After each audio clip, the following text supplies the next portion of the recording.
Violence against our police as 3 more burials are being planned, and a vote on gun control doesn't happen as Congress goes on break in a stalemate. What will change when they return, and how long before Maryland's VAs get a new facility? Here now for our Your Voice segment, U.S. Representative Dutch Ruppersberger. Thank you so much for coming. Tom, it's good to be here to communicate. Thank you so much for coming in. We appreciate this. It's a tough time right now. I know that you just went on break.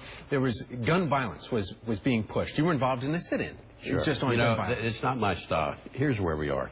No one is trying to interfere with someone's Second Amendment rights. The whole issue here is to try to make sure that that individuals who are mentally deranged or who are terrorists, have been radicalized as terrorists, homegrown terrorists, international terrorists, whatever, that these automatic weapons, semi-automatic weapons, don't get into their hands. That's what this is all about. If you have a gun, you can keep your gun to protect your family.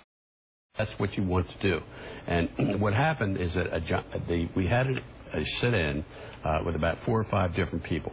And I was in a hearing, an appropriations hearing at that time. My staff said, you better get to the floor.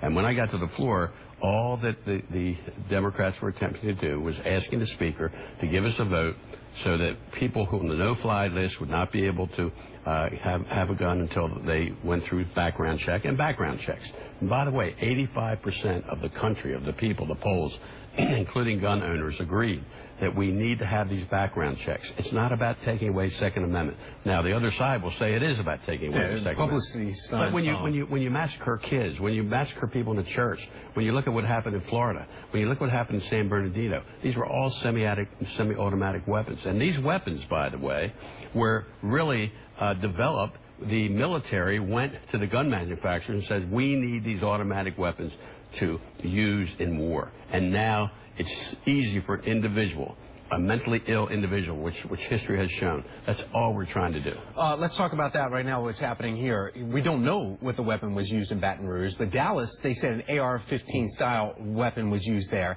Sounds like that may be something similar to what just happened in Baton Rouge, where 3 officers died, 6 people. Yeah, again, we don't know, but we're looking at it. Right. But remember this, and this isn't going to stop the problem. It's going to mitigate it. For instance, when you have 49 people or 48 people that are killed in 15 minutes, if you don't have a semi-automatic weapon, you're not going to have that mass murder. And it gives the police the opportunity to get there as quickly as we can.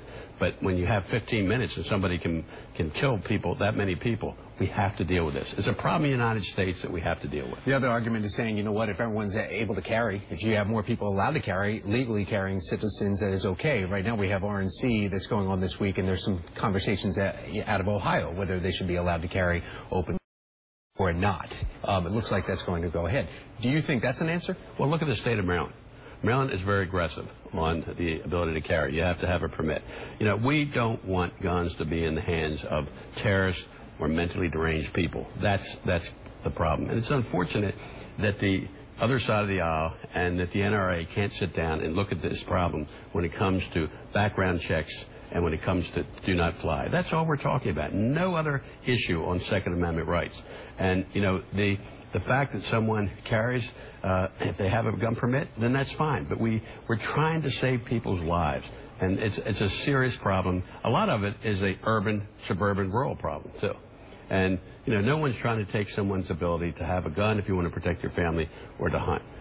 But a semi-automatic weapon, why do we need to have semi-automatic weapons in the hands of bad people? So there's a line there that you're saying that, as soon as it crosses to semi-automatic made for military personnel, that's where we need to stop. I was a former investigative prosecutor, so I've worked a lot with law enforcement.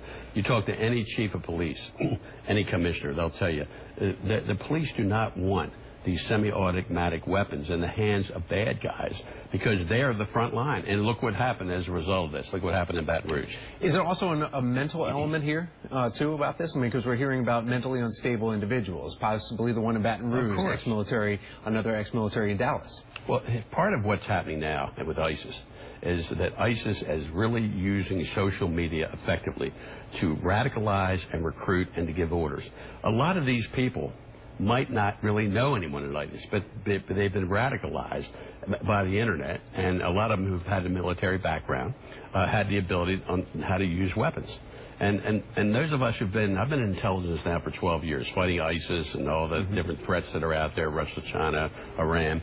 And problems that we have in that regard is the lone wolf. We've been concerned about it for years, and that's when you have individuals under the radar. Another 9/11 attack is going to be tough.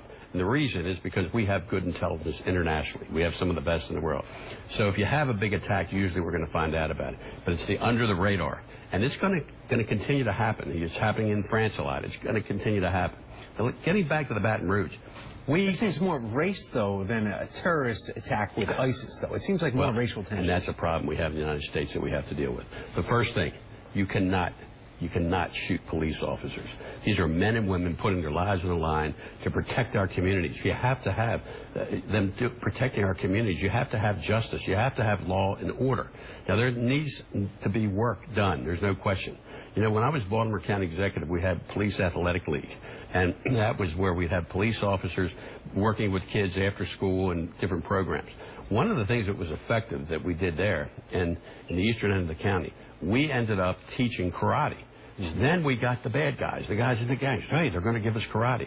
And once you get them in the door, you kind of hook them, you develop them as far as their values, have them interested, and they become leaders instead of bad guys. All right. And Congressman Rupert, stay right here because right after the break you'll be coming back. In fact, if you have a call, if you have a question for the Congressman, give us a call right now, 410-481-4545.